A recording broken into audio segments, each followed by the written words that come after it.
जिस भी शरीर से आप निकल कर गए हो, जब तक आपको दूसरे शरीर में नहीं डाल देता, नहीं आपका दूसरा शरीर नहीं मिलता, तब तक आपका वैसा ही शरीर रहेगा। चाहे आप पितर रूप में रहो, चाहे भूत रूप में रहो, या वैसे भटकते रहो कहीं पर, या स्वर्ग आदि में रहोगे। स्वर्ग के अंदर जाने के बाद फिर आपको नए सिरे से शरीर मिलता है, वहां अलग से शरीर फिर आपका बहुत लंबा चौड़ा और बड़ा बन जाता है।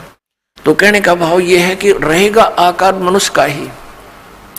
तो जब ये दूसरे शरीर में पशु पक्षी के चला जाता है, तो फिर उस पशु वाला ही शरीर आपका रहेगा। जब उससे निकल जाएंगे तो नेक्स्ट में प्रवेश होगा तो उस जैसा ही हो जाएगा। फिर मनुष्य शरीर में आएगा तो मनुष्य जैसा ही, मनुष्य के अंदर जो आपका जीव आएगा उससे निकलेगा तो फिर भी वो मनुष्य जैसा ही रहेगा। ऐसा होता है।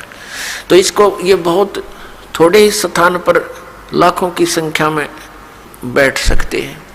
एक शरीर में जैसे किसी बहन भाई में देखा, प्रेतों की पूरी मंडली की मंडली प्रवेश हो जाती है। वो सूक्ष्म शरीर होता है उनका, एक एक में 20-20, 30-30 प्रवेश हो जाते हैं। ये भूत यानी सूक्ष्म शरीर इतना छोटा ही होता है, ये बड़ा भी हो जाता है और घटता घटता इसको बहुत सूक्ष्म छोटा भी बन सकता है। ऐसा आ जाता है, इस अंगूठे से भी छोटा बन जाता है। यानी इसमें एक ऐसा तत्व है जो सूक्ष्म ही है। अब उसका क्या आपको प्रमाण दें? जैसे जो भक्त इस दास से उपदेशी हैं, परमपिता की यथार्थ भक्ति कर रहे हैं, उनकी आंखों के सामने कुछ भक्ति के लक्षण दिखाई देते हैं। ऐसे सूक्ष्म हैं वो, तार से दिखाई देंगे, कुछ और भी बहुत सी ऐसे नजर आएंगे। वो इतने सूक्ष्म होते हैं, वो आपके भक्ति के परिणाम हैं, लक्षण हैं। आपकी कितनी भक्ति बढ़ गई है वो उसका वो समझ लो पैमाना है। और वो इतना सूक्ष्म है कि आप जैसे बस में बैठे हो या गाड़ी में बैठे हो अपनी कार में, और शीशा बंद हो, उस ग्लास से देख रहे हो तो शीशे के बाहर भी दिखेगा आपको, यानी शीशे को भी पार कर जाता है। और अंदर देखोगे तो यहाँ निकट से निकट भी बहुत छोटा भी हो जाता है। तो इस टाइप का सूक्ष्म शरीर होता है जो यहाँ की दूरबीन सूक्ष्मदर्शी या फोटो कैमरे में नहीं आ सकता। वो सूक्ष्म ऐसा होता है शरीर। तो पुण्यात्माओं, कई भक्त, कई बहन भाई चिंतित हो जाते हैं।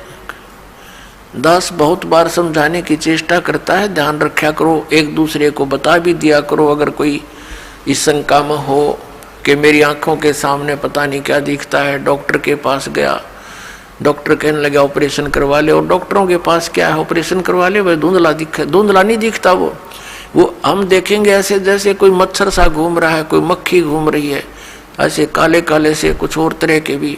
वो तो जैसी जिसकी भक्ति बढ़ती चली जाएगी, वो आपकी भक्ति का पैमाना जैसा अंजन आंजिए चश्मों में दिखंत, जैसी भक्ति करेगा तेरी आंखों के सामने आपको अपनी भक्ति की कमाई दिखने लग जाएगी। ये आपका एक